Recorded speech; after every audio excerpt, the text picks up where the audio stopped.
puspos ng bait, pagkat may kakamping langit. Aleluya, aleluya.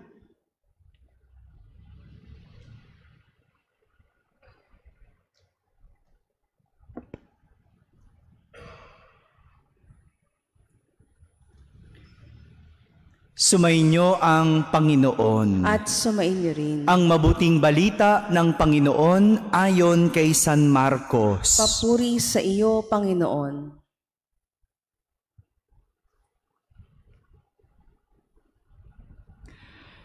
Noong panahong iyon, si Herodes ang nagpahuli, nagpagapos at nagpabilanggo kay Juan dahil kay Herodias. Ang babaeng ito ay asawa ni Felipe na kapatid ni Herodes, ngunit kinakasama niya. Laging sinasabi sa kanya ni Juan, "Hindi matuwid na kunin ninyo ang asawa ng inyong kapatid." Kaya't si Herodias ay nagkimkim ng galit kay Juan. Hinangad niyang ipapatay ito, ngunit hindi niya magawa sapagkat natatakot si Herodes kay Juan. Alam niyang ito ay taong matuwid at banal, kaya't ipinagsasanggalang niya. Gustong-gusto niyang makinig kay Juan, bagamat labis siyang nababagabag sa mga sinasabi nito.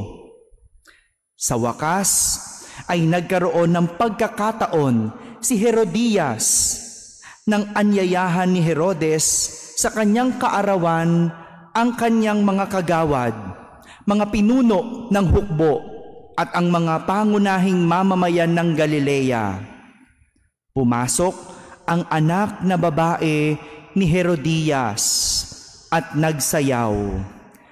Labis na nasiyahan si Herodes at ang mga panauhin, kaya't sinabi ng hari sa dalaga, "Hingin mo sa akin ang anumang ibig mo at ibibigay ko sa iyo."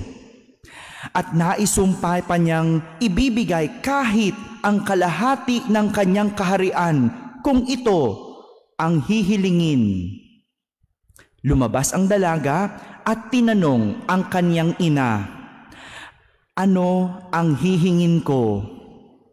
"Ang ulo ni Juan Bautista," sagot ng ina. Dali-daling nagbalik ang dalaga sa kinaroroonan ng hari. "Ibig ko po ay ibigay ninyo sa akin ngayon din sa isang pinggan ang ulo ni Juan Bautista," sabi niya. Labis na nalungkot ang hari, ngunit dahil sa kanyang sumpa na narinig ng kanyang mga panauhin, hindi niya matanggihan ang dalaga. Kaagad niyang iniutos sa isang bantay na dalhin sa kanya ang ulo ni Juan. Sumunod ang bantay at pinugutan si Juan sa bilangguan. Inilagay ang ulo sa isang pinggan at ibinigay sa dalaga. Ibinigay naman ito ng dalaga sa kanyang ina. Nang mabalitaan ito ng mga alagad ni Juan, kinuha nila ang kanyang bangkay at inilibing. Mga kapatid, ang mabuting balita ng Panginoon. Pinupuri ka namin, Panginoong Hesukristo. Magandang gabi po sa inyong lahat.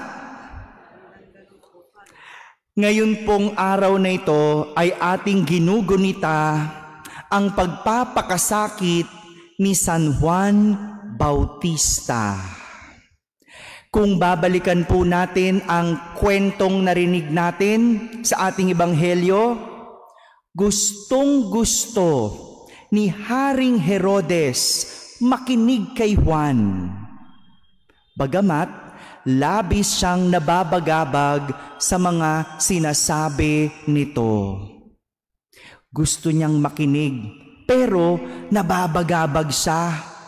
Madalas kasing sabihin kay Haring Herodes ni Juan Bautista na hindi matuwid na kunin ninyo ang asawa ng inyong kapatid. Huwag mong asawahin ang asawa ng iba. Yun ang laging sinasabi ni Juan Bautista. Sadya naman talaga po, hindi matuwid ang kunin ang hindi sa iyo. Di po ba? Kaya kapag hindi sa iyo, huwag mong pakikialaman. Kung hindi mo pera, huwag mong gagastusin. Kung hindi mo lupa, huwag mong kakamkamin. At kung hindi mo asawa, huwag mong aasawahin. Malinaw po ba yon? Kahit saan tayo makarating, hindi matuwid ang kunin ang hindi sa iyo. Hindi na po bago na kapag pinagsabihan ang mga ganitong klase ng tao, sila pa ang matapang. Di pa po? Kapag pinangaralan mo ang mga magnanakaw, sila pang galit. Kapag pinagsabihan mo ang nagkakamkam ng hindi kanila, sila pang matapang.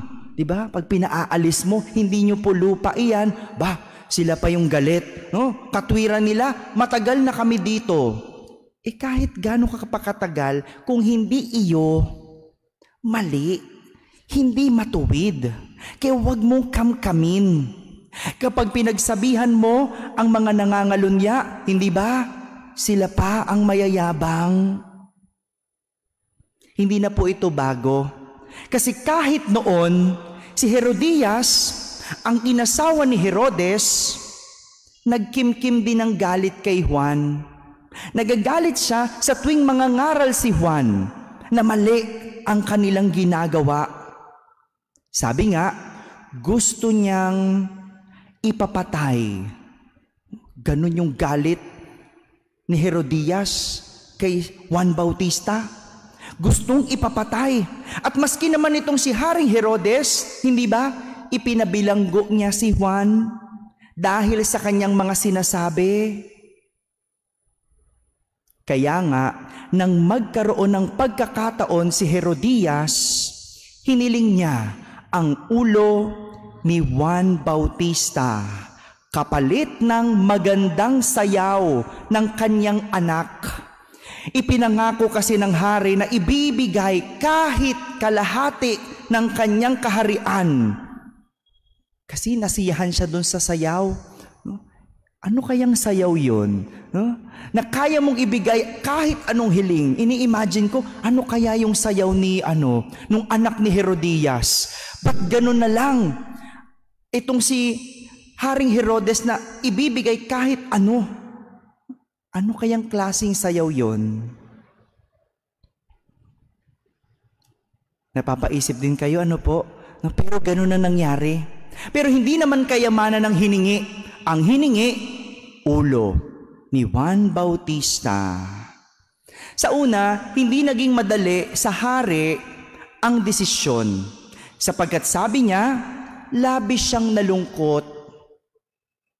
Ngunit dahil sa kanyang sumpa na narinig ng lahat ng kanyang panauhin, hindi niya matanggihan ang dalaga. Sadya naman, likas sa tao ang mabagabag. Likas sa tao ang mabagabag, lalo na kapag may maling ginagawa. Dahil ang tawag natin dito ay konsensya. Konsensya ang bumubulong sa atin tuwing tayo ay nakakagawa ng masama. Konsensya ang bumabagabag sa atin kapag tayo ay nagkakasala. Konsensya ang hindi nagpapatulog sa atin kapag mayroon tayong mali o iligal na ginagawa. Kaya nga, kung wala tayong naririnig na bumubulong sa ating isip, kapag hindi tayo nababagabag at kapag nakakatulog tayo sa kabila ng kasalanan, kamalian at ginagawang iligal, Isa lang ang ibig sabihin po, wala kang konsensya. Kapag nakakatulog ka, kahit may nagawa kang mali, kapag hindi ka na nababagabag, kapag wala kang naririnig na bulong na mali yan sa iyong isip, matakot ka na kasi wala kang konsensya. Ito po ang naging gampanin ni Juan Bautista sa mga tao noon. Ang ihanda sila sa pagdating ng Mesiyas at makapagbagong loob. Siya yung naging boses. Siya yung tagapagbagabag sa mga tao. Sa tuwing merong maling ginagawa, siya yun. Yun ang naging gampanin ni Juan, ang maging konsensya sa mga tao. Ngunit sa halip na makinig, isiniwalang bahala ang kanyang mga sinasabi at ang masakit, pinapatay pa siya. Mga kapatid, ito ang pinapakita po sa atin ng pagdiriwang natin sa araw na ito. Ito din po ang inaalala natin, ang gampanin ni Juan Bautista na naging konsensya. Nawa, sa lahat ng ating ginagawa, pakinggan natin ang ating konsensya. Huwag itong baliwalain at higit sa lahat, huwag nating hayaan itong patayin. Konsensya, yan ang babagabag sa atin sa tuwing tayo'y may nagagawang mali. Amen.